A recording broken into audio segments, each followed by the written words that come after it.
प्रचार खत्म होने के बाद डोर टू डोर वोट मांग रहे प्रत्याशी, कल होगा मतदान। 38वें राष्ट्रीय खेलों के लिए सजने लगा उत्तराखंड, मेहमान वॉल पेंटिंग से देवभूमि की संस्कृति से होंगे रूबरू। राज्य वन सेवा के 8 अफसर प्रमोशन के बाद बने IAFS, एक अधिकारी को तो रिटायरमेंट के बाद मिली पदोन्नति। गढ़वाल यूनिवर्सिटी में भरे जाएंगे उच्च अधिकारियों के रिक्त पद, आवेदन की स्क्रीनिंग प्रक्रिया शुरू। 23 जनवरी के लिए सार्वजनिक अवकाश पर नए आदेश जारी, हुआ संशोधन। नमस्कार, आप देख रहे हैं उत्तराखंड टाइम और मैं हूं आपके साथ अनुरागनी चौहान। खबरें अब विस्तार से। उत्तराखंड में निकाय चुनाव के लिए बीते दिन प्रचार का शोर थम चुका है, जिसके बाद आज से प्रत्याशी डोर टू डोर कैंपेन करेंगे। साथ ही प्रत्याशियों को राज्य निर्वाचन आयोग की गाइडलाइन का भी पालन करना पड़ेगा। वहीं प्रदेश में मतदान 23 जनवरी को होगा और मतगणना 25 जनवरी से शुरू होगी। बता दें कि उत्तराखंड के 100 नगर निकायों में चुनाव होना है। प्रदेश में कुल 1282 वार्ड हैं। उत्तराखंड में वोटिंग के लिए इन निकायों में 1515 मतदान केंद्र और 3394 पोलिंग बूथ बनाए गए हैं। प्रदेश में निकाय चुनाव में 30,29,028 मतदाता प्रत्याशियों के भाग्य का फैसला करेंगे, जिसमें 15,62,349 पुरुष और 14,67,151 महिला वोटर्स के साथ ही 528 अन्य मतदाता शामिल है। वहीं उत्तराखंड में 100 नगर निकायों में 23 जनवरी को नगर निकाय के लिए वोटिंग होनी है। राज्य निर्वाचन आयोग ने चुनाव को शांतिपूर्ण और निष्पक्ष बनाने के लिए तैयारियां पूरी कर ली हैं। वहीं आचार संहिता का उल्लंघन करने वालों पर सख्त कार्यवाही की जाएगी और निकाय चुनाव में मतदाता मतदान केंद्र के अंदर मोबाइल के अलावा अन्य तरह की सामग्री नहीं ले जा पाएंगे। प्रदेश के सभी निकायों में पार्टी प्रत्याशियों के अलावा निर्दलीय प्रत्याशी घर घर जाकर वोट मांग रहे हैं। साथ ही तमाम वादे कर अपने पक्ष में वोट मांगने की अपील कर रहे हैं। प्रदेश में 38वें राष्ट्रीय खेलों का आयोजन 28 जनवरी से 14 फरवरी तक होगा, जिसमें मेजबानी करने के लिए प्रदेश पूरी तरह से तैयार है। रुद्रपुर का मनोज सरकार स्टेडियम खिलाड़ियों के लिए सजने लगा है। प्रशासन की ओर से ग्रीन थीम पर पेंटिंग उकेरी जा रही है, जिसमें उत्तराखंड की संस्कृति और होने वाले गेम्स को पेंटिंग के माध्यम से उकेरा जा रहा है, ताकि पेंटिंग के माध्यम से उत्तराखंड की संस्कृति और पर्यावरण संरक्षण का संदेश मेहमानों को दिया जा सके। जनपद उधम सिंह नगर में भी 5 खेलों की मेजबानी कर रहा है। 28 जनवरी से लेकर 14 फरवरी तक होने वाले गेम्स प्रदेश के कई स्टेडियम में आयोजित होने जा रहे हैं।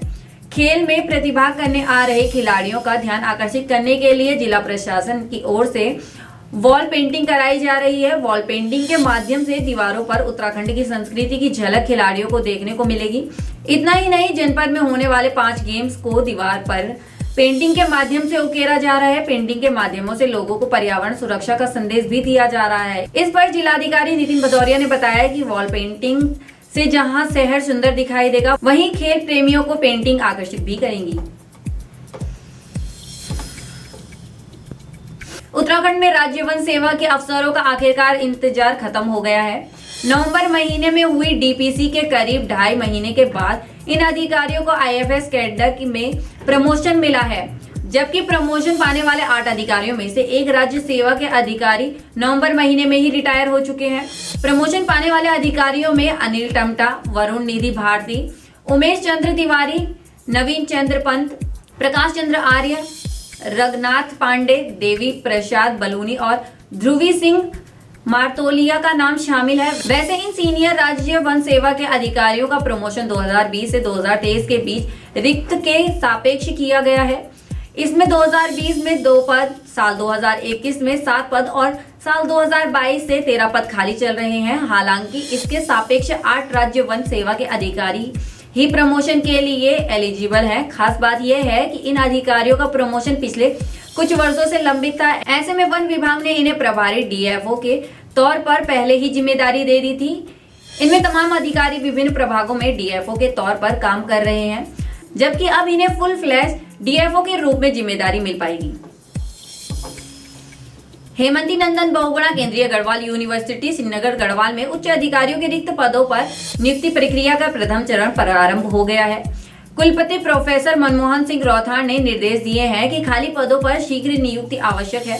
कुलपति की अध्यक्षता में हुई बैठक में अधिकारियों के पदों पर आए आवेदनों की स्क्रीनिंग प्रक्रिया शुरू करने के निर्णय लिए गए। बता दें कि गढ़वाल केंद्रीय विश्वविद्यालय के अधिकारियों की केंद्रीय शिक्षा मंत्रालय के उच्च अधिकारियों के साथ 27 जनवरी को विशेष बैठक प्रस्तावित है। इसमें शैक्षणिक सत्र 2024-25 के लिए निर्धारित लक्ष्य और वित्तीय स्थिति सहित विभिन्न मुद्दों पर चर्चा होगी। उत्तराखंड में निकाय चुनाव का शोरगुल 21 जनवरी की शाम 5 बजे थम गया है। ऐसे में अब प्रत्याशी डोर टू डोर प्रचार कर रहे हैं। निकाय चुनाव के लिए 23 जनवरी को मतदान होना है। मतदाता अपने मताधिकार का प्रयोग कर सके, इसके लिए उत्तराखंड सामान्य प्रशासन विभाग ने 23 जनवरी को प्रदेश भर में सार्वजनिक अवकाश भी घोषित कर दिया है। इस संबंध में उत्तराखंड शासन ने संशोधित आदेश पर जारी किया है। दरअसल इससे पहले 10 जनवरी को जारी किए गए आदेश में प्रदेश के नगर निकाय क्षेत्र से ही सार्वजनिक अवकाश घोषित किया गया था। नगर निकाय चुनाव को देखते हुए 23 जनवरी को वोटिंग तो 25 जनवरी को मतगणना होनी है।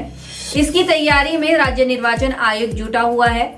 इसी क्रम में बीते मंगलवार को राज्य निर्वाचन आयुक्त सुशील कुमार ने नगर निकाय चुनाव के लिए मतदान और मतगणना की तैयारियों के लिए समीक्षा की। राज्य निर्वाचन आयुक्त ने पोलिंग पार्टियों के प्रस्थान और सुरक्षा दलों के तैनात से संबंधित अधिकारियों से विस्तृत जानकारी ली। साथ ही अधिकारियों को निर्देश दिए कि निर्वाचन ड्यूटी में लगे कार्मिकों के लिए पोस्टल बैलेट के से मतदान के लिए पोलिंग पार्टियों के प्रस्थान स्थल में भी स्टॉल लगाए जाएं। उन्होंने निर्देश दिए कि सभी कंट्रोल रूम को निर्धारित समय पर सक्रिय कर दिया जाए। बाकी की तमाम खबरों के लिए बने रहे उत्तराखंड टाइम पर। धन्यवाद।